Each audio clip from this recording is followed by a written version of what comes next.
The following episode of Dad vs. Daughter was made possible by a contribution from Cosmos. Hello and welcome to another episode of Dad vs. Daughter. I'm Tim the Dad. I'm Megan the daughter. Today is another one of those special videos because we're not actually going to show you the playthrough. No. Yeah. Kind of hard to. Yeah, we can't really because these are one-off games, and if we showed you our playthrough, then there would be nothing left for you to find out. Yeah. Because these are puzzles. This is an escape room in a box type thing.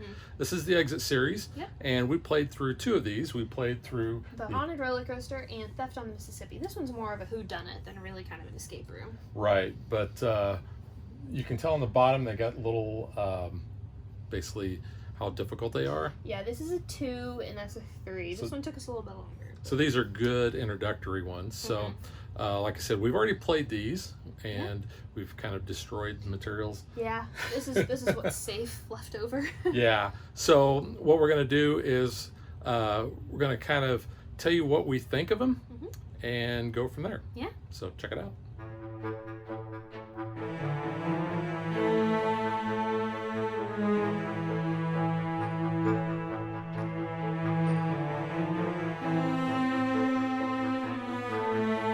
So our first exit game that we have ever done was the Haunted Rollercoaster. And if you look at the bottom here, it tells you a level. This is a level 2. We did beat it. We did beat it. We got 4 stars out of it, which 4 stars okay. is It was average-ish. It's not the greatest, but it was our very first time that we did an exit. We didn't know what we were looking for, and now we know to look at literally everything, anything. Including the box. Yes. Under the box, in the box, every little card. Don't give away too many of the things. I know, I'm just saying, you gotta look at everything, man. So we were able to basically escape that. Yes, we were. And we just got done doing Theft on the Mississippi, which did take us a little shy of 2.5 hours. Yeah. And we got 4 stars on that one as well. 3.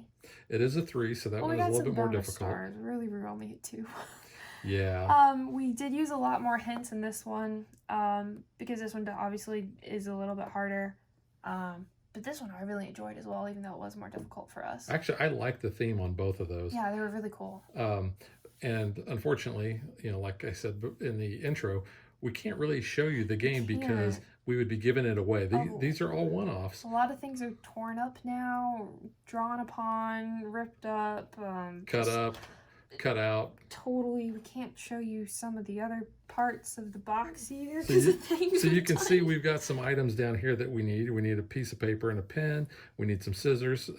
This one here, we needed a knife. Yeah. And I've got this little magnifying glass thing, which we haven't really needed to use it to look for clues on the cards. No. Not as much as like on the unlock ones we did. Yeah. We had to look at more smaller things. But I think we're probably going to need a magnifying glass at some point for certain things. You need pen and paper, definitely. It says have a stopwatch, or you can use the app. Yeah, the app is super awesome. Cool. And this is not just for Exit. This is also for other games. And you can see, go back up here to the top. I've gone ahead and I put a few of the other Cosmos games that we have, the Crew, the Exits, and then the City Skylines. So this will actually take you through kind of a tutorial on how to play. Gives you it's actually really really good. Yeah, the timer's really bold. It has like themed ambiance music, so it's really creepy and carnival like for this one. If you can hear that very well. It really makes the theme. Yeah, and then if you go back, let's see. Yeah, we don't care. Go to the one that we just did, which is the riverboat. You actually hear the boat turning and all other there it is. Sounds going on in the background.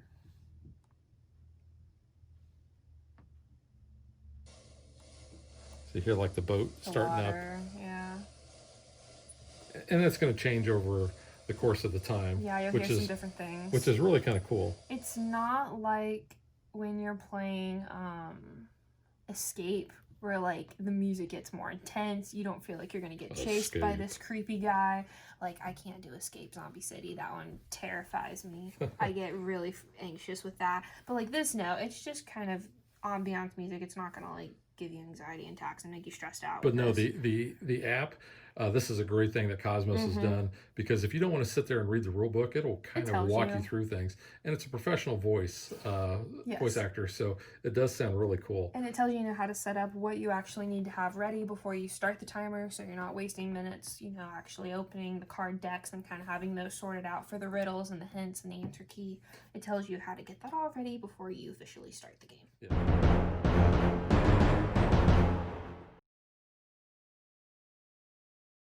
So, like I said, these are the only 2 exits that we have done so far. Yes. So, Megan, did you have a preference on which one you like the best? I don't know. I mean, I really liked both of them, honestly. I liked that, this one, we didn't really need that many hints until the end, because it kind of got harder the further we got into that carnival ride. So, we were kind of breezing through. We started to know, hey, this is maybe what we should start looking for with this one. This one's total investigation, whoddunit type of thing. This one reminded me of the Sherlock Holmes Consulting Detective. Yeah, and I really liked that. And that game took us a while, too, to play. Yeah. And that didn't have hints. We were just trying to figure that out on our own. Yeah. So I did like, there was hints for this one. I mean, I really like both of them. I think it depends more on your theming about maybe what you're looking for. If you like kind of the whodunits, this one's really fun. If you're just maybe trying to get into it, this one's, I mean, it's fairly easy. Definitely compared to this one, it's easier. It's not too spooky. Like, I mean, it's very, this one, it's kind of yeah, family this one friendly. wasn't really that spooky. I mean, yeah, because like when you get further on, you kind of see like the creepy attractions. They're not like scary horror movie stuff. It's not at all. Family friendly, so you're good there. One of the things I really liked about this was the game is very linear, meaning that if you make mistakes, you're not going to accidentally look at something else. Get to something or someplace in the game that you shouldn't be. It pretty much makes you go through exactly how it wants you to do. This one was a little different because there were certain paths that we could follow. This one was very linear, and I think because it's a level 2, that's why. Here we had a lot of suspects, and we could basically do a majority of the suspects in any order we wanted to. But this one did tell you, especially when we got to the second round of suspects, it would say, hey, when we got to the hint, because we're like, what are we missing? We can't figure it out. It says, hey, you need these cards. And we didn't get to those cards yet. So we're like, okay, we got to go back. We need to interrogate someone else. Exactly. And then we can know, hey, we'll get that card. So that was kind of nice because of that. That was my gripe with Unlock when we played those.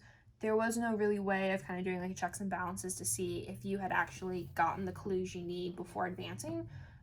Because like I said in that review, when we did the Alice in Wonderland one, we had one card we really should have had from the get-go to get all the way through the end. We didn't have it, and I didn't know until I looked at the cheats that that's what we needed. So having this kind of keep you in place, it tells you exactly what you need when you need it, and if you don't have it, hey, go back and get that. I think that's really helpful for like an escape room in a box type game. Yeah, and so far the unlock and the exits are the only ones that we've done. We also have some Deckscape, but we have not done those yet. I have to say that I like the exits a lot more than the unlock that we did. I mean, I liked the Sherlock unlock because it was kind of similar to the exit with like a whodunit type thing, but we still missed a lot in that one too. Right.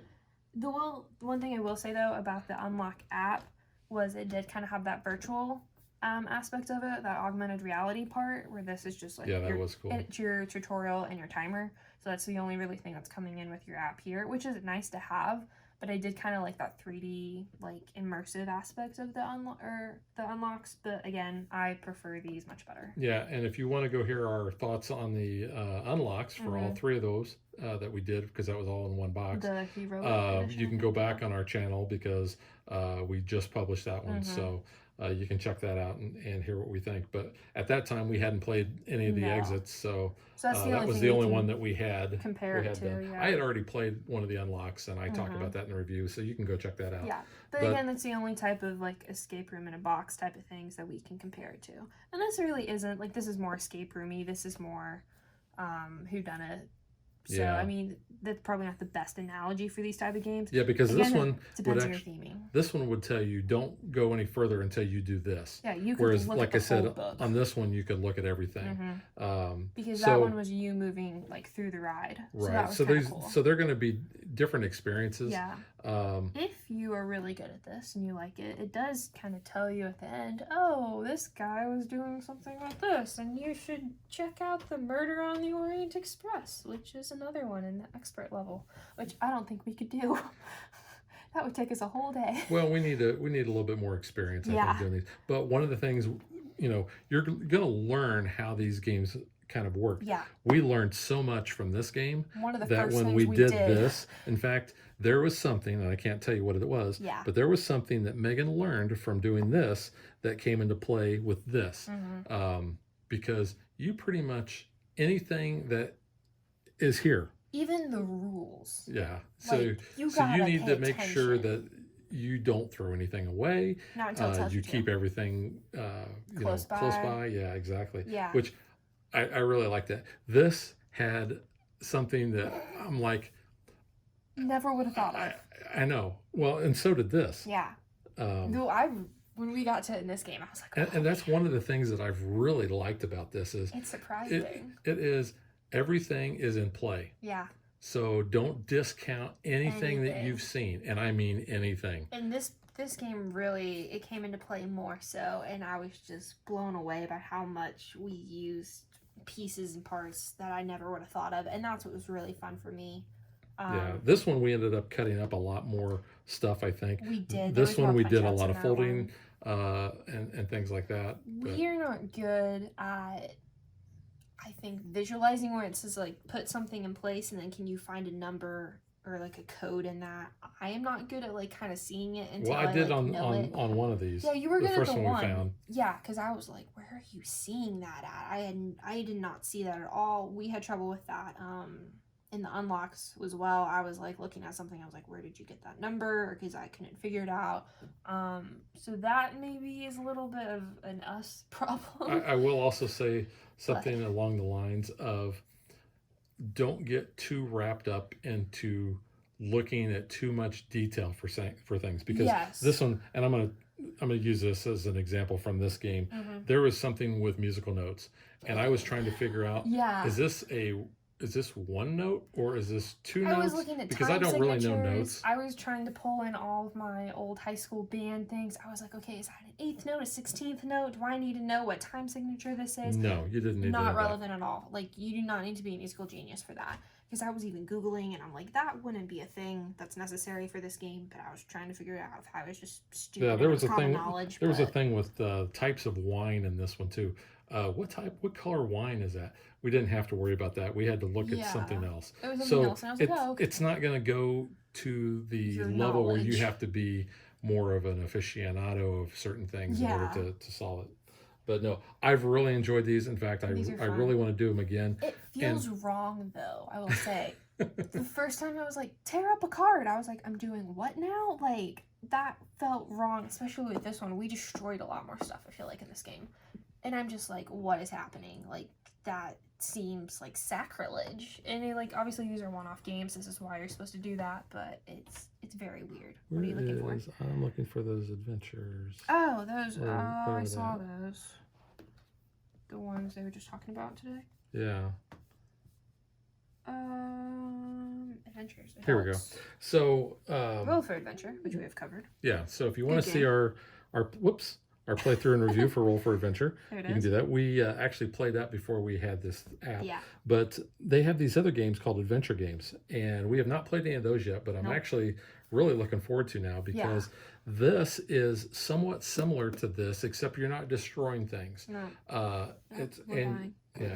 And you can keep playing those. In fact, this one, I think the person said that they have like 5 different endings. So depending, this one says it plays out in 3 chapters, so that's kind of interesting. Escape from a dungeon. Your experience will be part of a story that plays out in 3 chapters.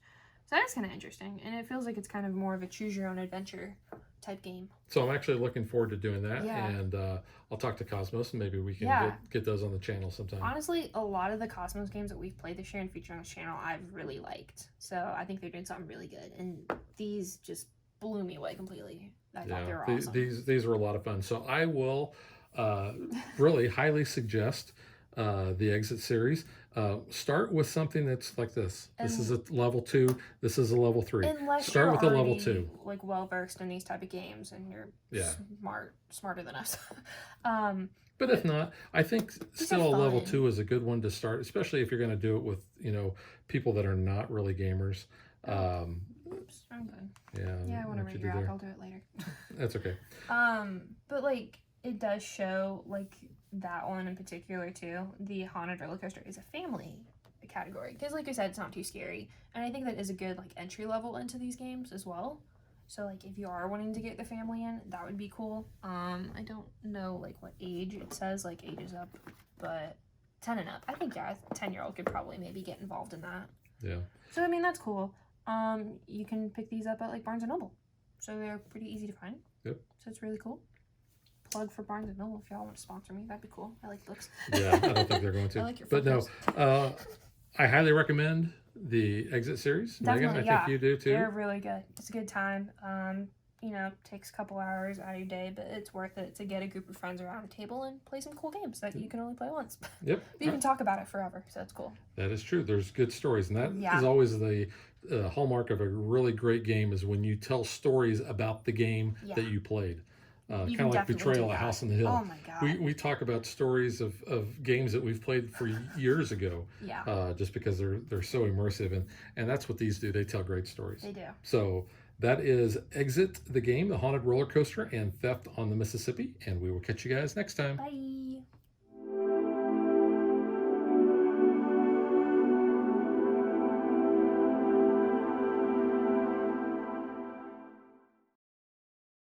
If you would like to support us, you can visit patreon.com/dadvdaughter.